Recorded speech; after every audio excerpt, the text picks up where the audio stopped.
ఒక పెద్ద ఆయన్ని రాక అవకాశం వచ్చింది. ఇంటికి పిలుచుకుంటున్నారు భోజనానికి. ఇంట్లో ఏది ఉంటుంది పెడతావా, ఆయనకి ఏది ఇష్టమో, ఏం తింటారు అని అడుగుతారా? ఏమండి ఆయన ఏం తింటారండి, అసలు ఇది తింటారా అని అడుగుతారు. ఎందుకని? వస్తున్న అతిథి కడుపు నిండా తినాలంటే తనకిష్టమైన పెట్టాలి. అవునంటారా కాదంటారా? మనము కూడా అర్పణలు అర్పిస్తున్నాం. అది దేవునికి ఇష్టమైనదో కాదో తెలుసుకోవద్దా? ఆయన ప్రీతికరమైనదో కాదో తెలుసుకోవద్దా? తెలుసుకోవాలంటే బైబిల్ని అడగాలి. మనం మనసుని అడిగామనుకోండి, వీడి మనసులో ఉన్నదే చెప్తాడు. అవునా కదండి? వీడి మనసులోనే చెప్తాడు.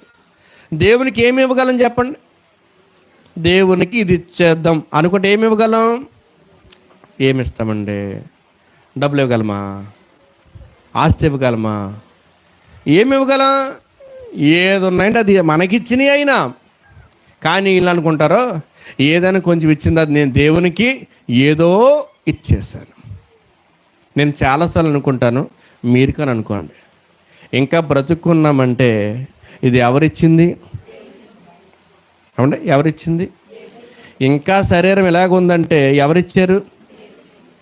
గుండెగా కొట్టుకుంటుందంటే ఎవరిచ్చారు? కదండి, అన్నీ ఆయనే మనకిచ్చారు ఉచితంగా. మర్చిపోకండి. నాకు 2 కిడ్నీలు ఇచ్చారు, మీకు ఇచ్చారా? 2 కళ్ళు ఇచ్చారు, మీకు ఇచ్చారా? 1 గుండెగా ఇచ్చారు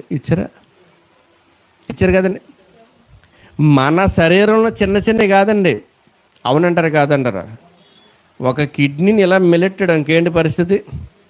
చిన్న రాయా, మోకాళ్ళ దగ్గరికి వచ్చేస్తాం మన ప్రార్థన. అవునంటారా కాదంటారా? డాక్టర్ గారు అబ్బాయి జాగ్రత్త అన్నాడు అనుకోండి, ఏమైపోద్ది?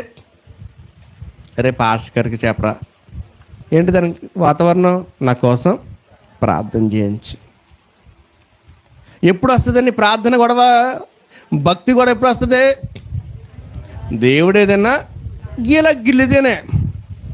గెల్లకపోతే దేవుడు లేడు, దెయ్యం లేదు, ఎలా అంటారండి. ఇది మనుష్య స్వభావం. అది ప్రభు అన్నాడు, ఆయనకి ఏది ప్రీతికరమో దానిని ఒకసారి పరీక్షించండి.